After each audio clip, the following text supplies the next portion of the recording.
dalam Dhamma. Namo Samyang Adi Budaya, Namo Budaya, Namo Aminoto. Sebelum kita mengatakan Dhamma, marilah kita menjunjung agung guru agung kita. Namo tassa bhagavato arahato sama sambuddhassa. Namo tassa bhagavato arahato sama sambuddhassa. Namo tassa bhagavato arahato sama sambuddhassa. Namo Amitoho. Terima kasih kepada Romo Paduka Sakta yang telah memberikan waktunya kepada saya untuk memberikan Dharma pada puja pagi minggu hari ini. Ada tema yang akan saya bagikan adalah mengenai karma. Apakah karma itu? Karma adalah suatu tindakan di mana didasari pada hendak atau cetana yang melalui pikiran, ucapan, dan perbuatan kita. Nah, jadi karma berarti semua perbuatan-perbuatan yang kita lakukan, baik perbuatan jahat maupun perbuatan baik, dilalui oleh pikiran, ucapan, dan perbuatan. Seperti sabda Sang Buddha pada syair 1, yaitu semua orang yang berbuat jahat atau berbuat buruk dilalui oleh pikiran, ucapan, dan perbuatan, dan dipimpin oleh pikiran dan dihasilkan juga oleh pikiran. Maka orang-orang yang berbuat jahat tersebut akan menghasilkan penderitaan di kehidupannya, seperti bayang-bayangan roda pedati yang terlalu mengikuti jejak kaki lembu yang menariknya.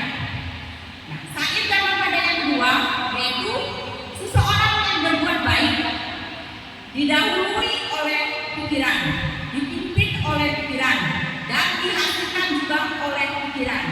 Seseorang yang berbuat baik akan memperoleh kebahagiaan, seperti bayang-bayang yang selalu mengikuti dirinya. Bagaimanakah karma itu bekerja? Karma itu bekerja dengan sendirinya, secara otomatis. Bagaimana? Jikalau kita berbuat jahat, maka akan menghasilkan perbuatan jahat. Jikalau kita berbuat baik, akan menghasilkan kebaikan dan kebahagiaan. Contoh, jikalau kita menolong seseorang, kita menolong dengan hati tenang, tentram, dan bahagia, maka orang yang kita tolong juga akan merasa senang dan bahagia. Nah, dari perbuatan baik kita ini nanti suatu waktu akan menghasilkan kebajikan pula kepada kita, tapi entah kapan karma itu akan berbuah menurut kondisi waktu yang tertentu. Sewaktu-waktu jikalau kita merasa kesusahan, kita juga bisa mendapat pertolongan dari orang lain berdasarkan karma baik kita. Nah, seperti yang Buddha ajarkan, seperti tabungan banyak kebajikan, jangan berbuat jahat. Orang yang berbuat jahat akan memperoleh penderitaan. Orang yang berbuat baik akan memperoleh kebahagiaan.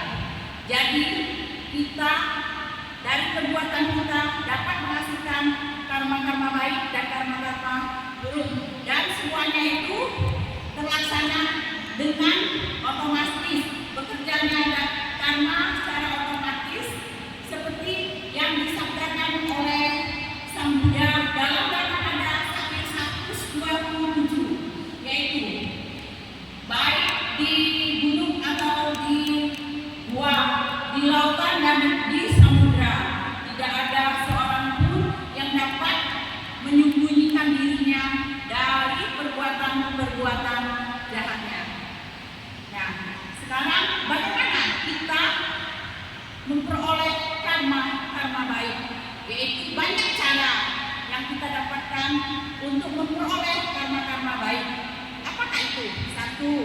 yaitu dengan berdana, berbuat kebajikan, membaca parita, membaca sutra, menolong orang yang sedang kesusahan, meluruskan pandangan salah, bermeditasi, dan pelayanan kepada umat, mendengarkan dhamma, membabarkan dhamma.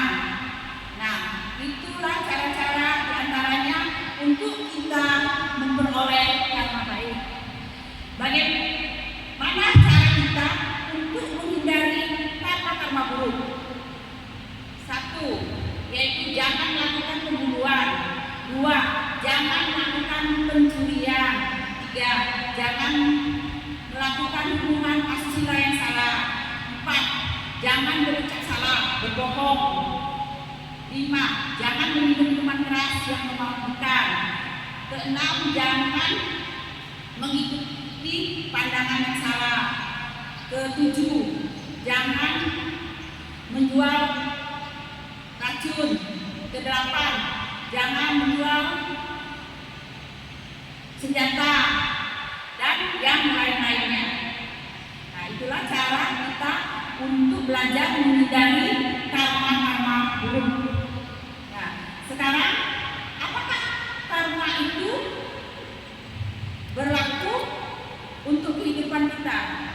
Ya, jelas karma bisa berlaku untuk kehidupan kita. Untuk kehidupan kita yang sekarang, kita bisa sehat jasmani, sehat rohani, dan kita bisa pergi ke wihara, bisa pergi ikut puja bakti, bisa pergi ke puja bakti duka, dan kita bisa pergi ke jalan-jalan, kita mempunyai rumah, bisa terpenuhi sandang pangan kita. Nah, itu adalah semua hasil karma-karma di masa lampau. Nah, sekarang kehidupan kita sekarang adalah hasil dari karma lampau. Bagaimana kehidupan kita sekarang? Kita harus mempersiapkan diri untuk kehidupan kita yang masa datang. Kita harus apa? Nah, setelah kita sebagai umat Buddhis, kita harus rajin ke wihara, berdana, belajar meditasi, dan kita juga harus mengembangkan sifat-sifat cinta kasih ke semua makhluk hidup tanpa terkecuali. Dan kita juga untuk memperoleh kehidupan yang akan datang yang lebih baik lagi dari kehidupan dari sekarang, kita harus banyak belajar berbuat kebajikan. Di antaranya ya kita bisa membantu orang-orang yang terkena bencana, musibah, dan juga kita bisa praktek meditasi, sila, dan kebajikan-kebajikan yang lainnya. Di antara sila-sila yang harus kita praktekkan sebagai umat Buddha sehari-hari, di dalam bacaan parita kita membaca Pancasila Buddhis, di mana di dalam Pancasila Buddhis itu kita kan mengetahui bahwa untuk berlatih, kita kan berlatih sebagai rumah tangga, kita berlatih yaitu tidak melakukan pembunuhan, tidak melakukan pencurian, tidak melakukan hubungan asusila yang salah, tidak melakukan ucapan salah, berbohong, atau membuat kata-kata yang tidak benar, bergosip di sana kemari. Dan yang kelima yaitu kita mempraktekkan untuk tidak meminum minuman keras yang memabukkan. Nah, untuk sila kelima ini bisa mencakup semuanya yang ada pada sila 1, 2, 3, dan 4 dan 4. Karena kalau kita tidak berlatih sila untuk tidak bermabuk-mabukan, maka kita otomatis kesadaran kita ini tidak terkontrol lagi, sehingga kita bisa berbuat apa saja silang 1, silang 2, silang 3, dan silang keempat. Nah, itulah penjelasan karma yang saya berikan. Kita sebagai umat Buddha, marilah kita banyak mendukung kebajikan-kebajikan untuk menghasilkan karma-karma baik di kehidupan ini dan kehidupan yang mendatang, sehingga kita akan terlahir di alam bahagia, memperoleh kekayaan dunia, dan bisa bertemu, bisa belajar dharma, sehingga bisa merealisasi nibbana. Nibbana Paramansukan Sabe Sata Bhawantu Sukhita. Semoga semua makhluk hidup berbahagia. Sadu, sadu, sadu. Terima kasih. Namo Samyang Adi Budaya.